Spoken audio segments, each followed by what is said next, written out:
One small step for man, one giant leap for mankind. Neil Armstrong was easily one of the biggest poster boys of the U.S.'s space triumph after famously becoming the first man to walk the moon. Being number one on the moon was going to be a really, really big deal. However, this superstar left a cryptic message before his death, which real meaning hides the terrifying secret about the whole moon landing. Joe Rogan dissected this shocking secret in one of his podcast episodes, and we invite you to follow as we analyze this terrifying secret revealed by Neil Armstrong. Well, it seemed if you were a conspiracy theory, this would give you a rock-hard boner.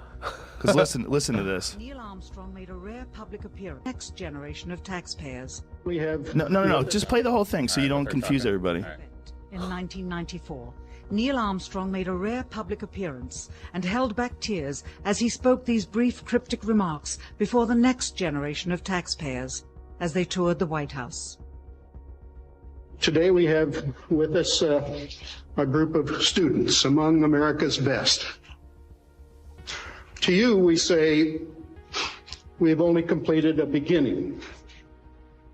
We leave you much that is undone.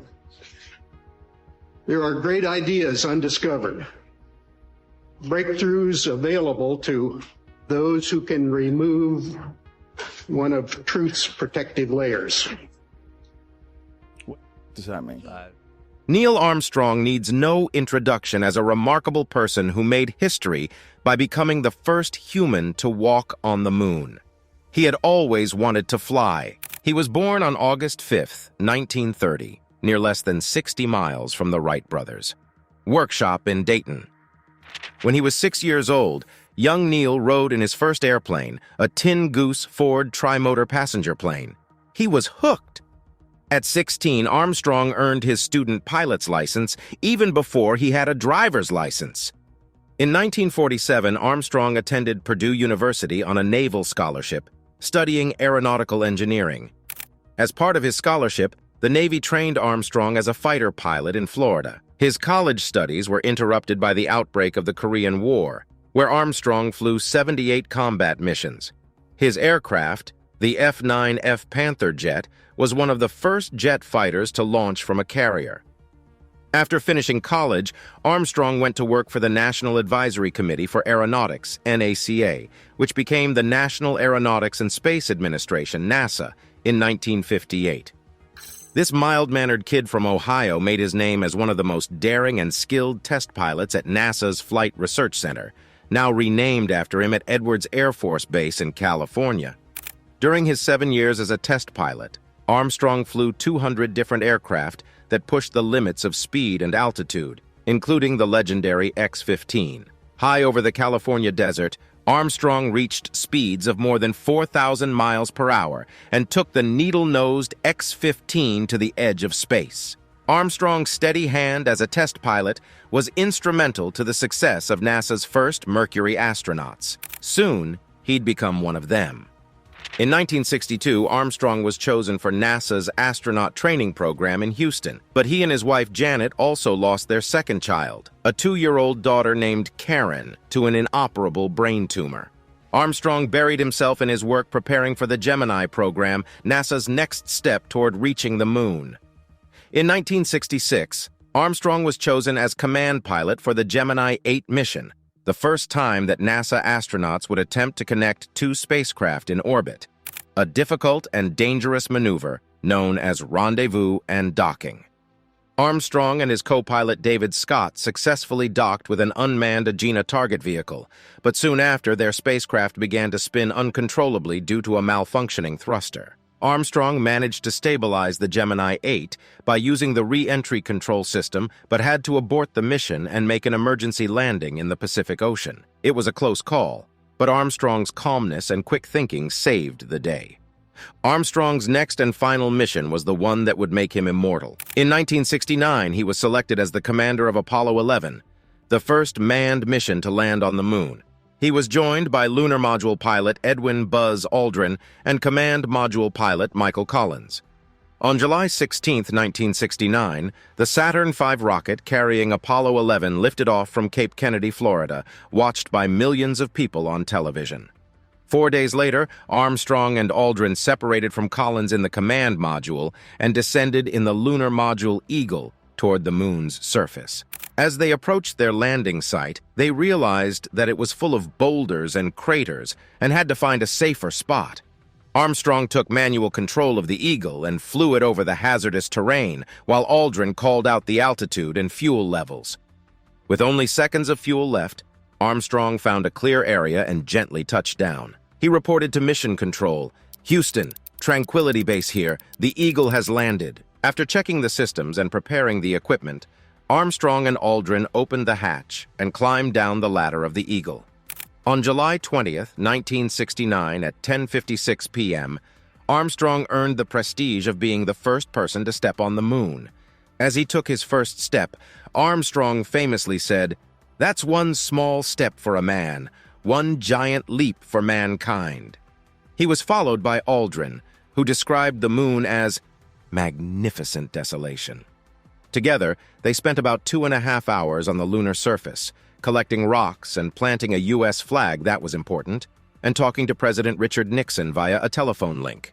They also deployed scientific instruments, including a laser reflector and a seismometer. They left behind a plaque that read, "Here, men from the planet Earth first set foot upon the moon, July 1969 AD. We came in peace for all mankind."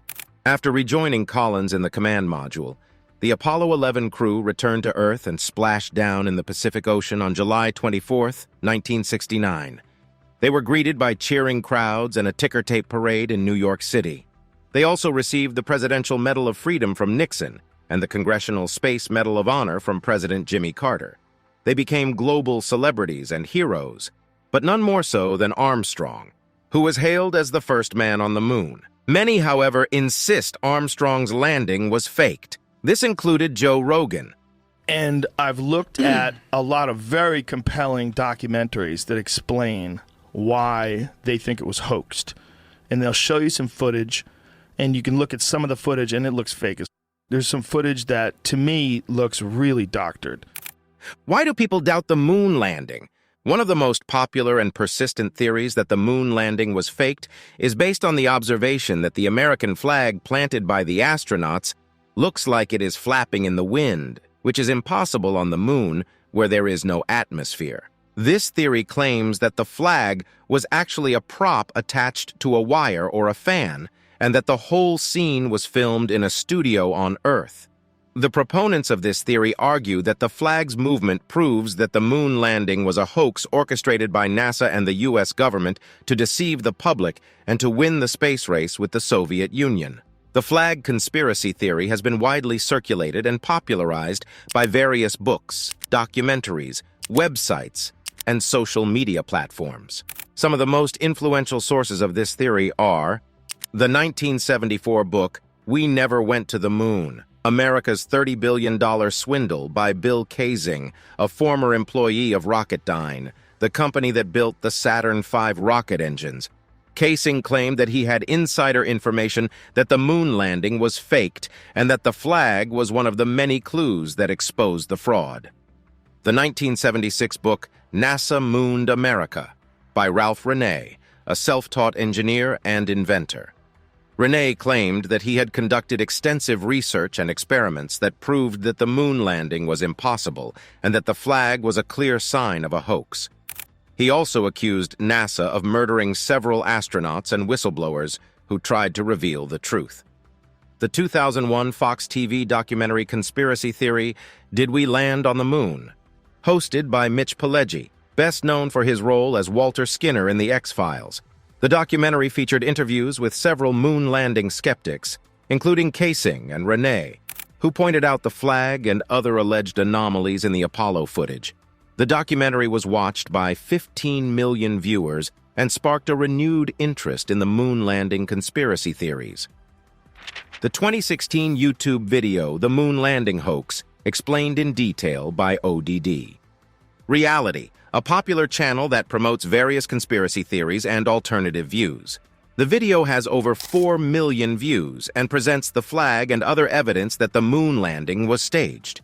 The video also claims that the moon landing was part of a larger agenda to hide the true shape and nature of the Earth, which the channel believes is flat.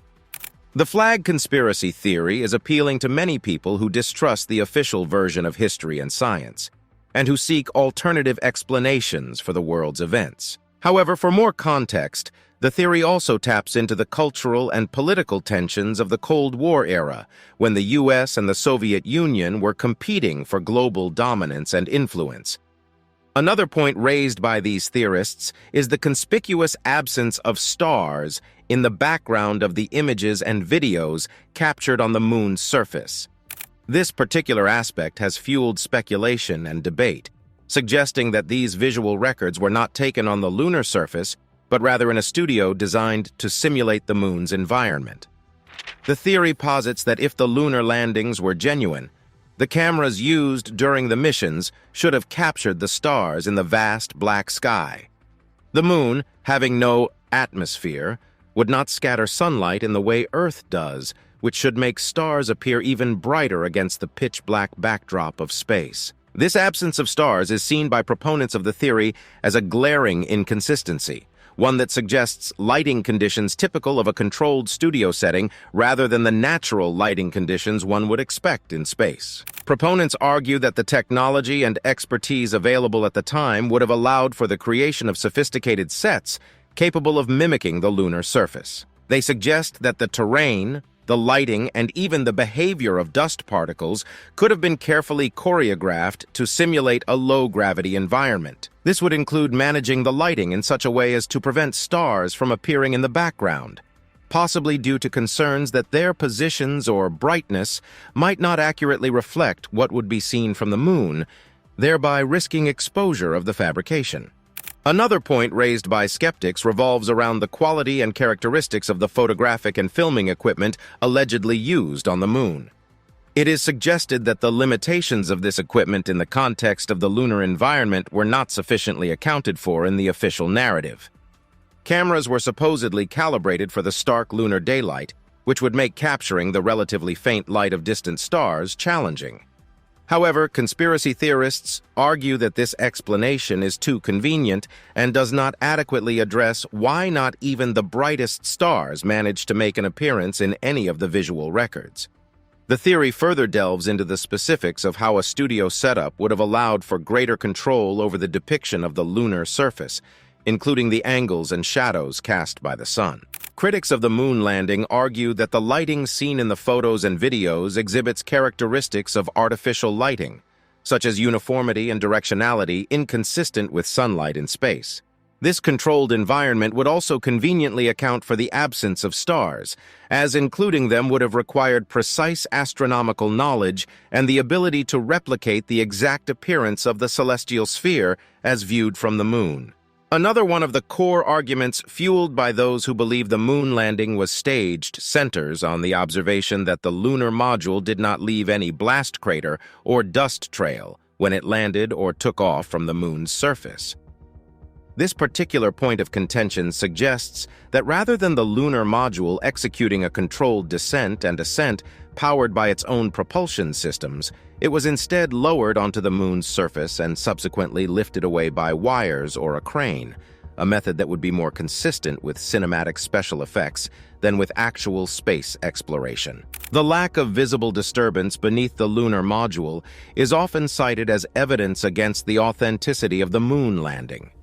Proponents of this theory argue that the powerful engines required for the descent and takeoff of the lunar module should have displaced a significant amount of lunar dust and debris, creating a noticeable blast crater beneath the module. The absence of such a crater is seen as inconsistent with the expected outcomes of a spacecraft landing on and taking off from a celestial body covered in fine lunar regolith. This discrepancy leads to speculation that the lunar module was never subjected to the forces and conditions of a genuine lunar landing, but was instead carefully positioned and manipulated using earthly methods designed to simulate the appearance of a moon landing.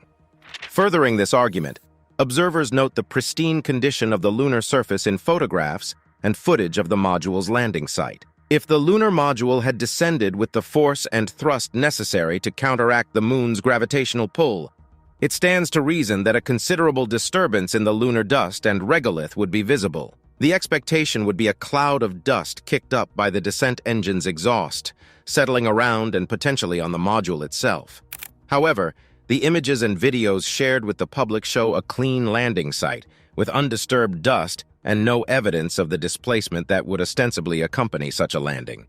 This observation feeds into the belief that the scene was staged, with the module's placement on the moon's surface achieved through mechanical means that would not disturb the ground, such as lowering by wires. Moreover, the theory posits that if the lunar landing had been authentic, the takeoff of the lunar module back to lunar orbit would also have resulted in visible signs of disturbance on the moon's surface, such as a dust trail or debris scattered by the force of the takeoff. The absence of such evidence in the aftermath of the module's ascent is seen as further proof that the event was orchestrated on Earth, in a controlled environment where the effects of lunar dust and debris could be meticulously managed or entirely omitted to suit the narrative of a successful moon landing. This line of reasoning is bolstered by comparisons to how other spacecraft landings and takeoffs produce visible effects on their landing sites, whether on Earth or other celestial bodies explored by robots and landers. The contrast between these known outcomes and the pristine condition of the lunar module's landing and takeoff sites serves as a foundation for the argument that the moon landing was not a genuine extraterrestrial endeavor, but a carefully crafted illusion designed to captivate and deceive the public. Another of the enduring points of contention that fuels the theory that the moon landing was faked centers around the astronauts' footprints on the lunar surface. Skeptics argue that the clarity and preservation of these footprints are suspicious, given the moon's lack of moisture and erosive processes. The moon, unlike Earth, has no atmosphere to speak of, which means it lacks the conditions necessary for weathering and erosion as we understand them on our planet. There is no wind, rain, or the biological activity that contributes to the gradual degradation of imprints on terrestrial soil. Therefore, on the surface, it might seem plausible that footprints, once made, would remain undisturbed on the moon. However, theorists point out that this very lack of atmospheric interference should, paradoxically, make it impossible for the footprints to have formed with such a definition in the first place. The argument hinges on the nature of lunar regolith, the fine dust and rocky debris that covers the moon's surface. Without moisture to bind this material together, skeptics question how the astronauts' footprints could appear so detailed and well-preserved. On Earth, moisture plays a crucial role in the formation of clear imprints in sand, mud, or soil. It acts as a binding agent, allowing particles to adhere and retain the shape of whatever disturbs them. Without this moisture on the moon, these theorists argue that the astronauts' footprints should have been more akin to indistinct, shallow marks rather than the sharp, detailed impressions that were photographed and broadcast to the world. Furthermore, the theory posits that the footprints' preservation and definition point to the involvement of external factors, such as the manipulation of the lunar surface or the use of artificial materials to simulate the moon's environment. These theorists often suggest that the footprints were too perfect, too similar to what one would expect in wet sand on Earth. This similarity fuels speculation that the footprints were staged as part of a grandiose hoax, crafted within a controlled environment where variables could be manipulated to achieve the desired effect. Proponents of the theory also question the mechanics of walking on the moon, as depicted in the Apollo footage. The astronauts were shown bounding across the lunar surface with a buoyancy attributed to the moon's lower gravity. However, skeptics argue that the force exerted on the lunar regolith should not have been sufficient to create such deep, distinct footprints, given the astronauts' reduced weight. They suggest that if the moon landing had indeed taken place, the astronauts' steps would have left only faint traces, if any at all, on the moon's surface. Let's return to another reason Joe Rogan believed the moon landing was a hoax. The press conference from 1969 when they returned from the moon is one of the most cryptic, weird things you'll ever see. These guys look like they just stole something and they're being questioned. I've never seen a video where people look like they're more full of shit than that video of the press conference from 1969. It's weird, man. It's weird. They're like fidgety and looking nervous, like they're getting away So with they something. didn't do it then? They might have done it. Critics and skeptics, including notable figures like Rogan, have pointed to the astronauts' body language and demeanor during this interview as evidence supporting the theory that they were not truthful about their historic journey. Here is how the criticism breaks down. The astronauts' body language. The astronauts' body language during the post-moon landing press conference has been dissected and analyzed by skeptics to argue that their behavior was not consistent with that of individuals who had just achieved one of humanity's greatest accomplishments. Observers have pointed out that the crew members appeared unusually reserved, nervous, and at times evasive, which contrasted starkly with the expected demeanor of triumphant explorers returning from an unprecedented mission. Lack of eye contact.